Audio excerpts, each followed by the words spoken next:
আজকে পালং পনির বানিয়ে দেখাবো। তার জন্য আমার নিজের বাগান থেকে তুলে নিয়ে এসেছি অনেকটা পালং শাক। ভালো করে গোড়ার মাটিগুলো ধুয়ে শাকটাকে পরিষ্কার করে ধুয়ে নিয়ে তবে খুব মিহি করে কুচিয়ে নিয়ে একটু গরম জলে হালকা ভাপিয়ে ওটাকে ঝুড়িতে ঢেলে রেখেছি। এদিকে বানানো বাড়িতে পনির, সেটাকে পিস পিস পিস করে কেটে নিলাম।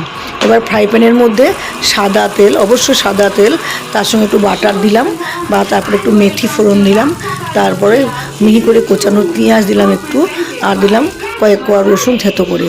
যে একটু ফ্লেভার আসলো, পেঁয়াজগুলো হালকা একটু ভাজা, তখন পনিরগুলোর মধ্যে দিয়ে দিলাম।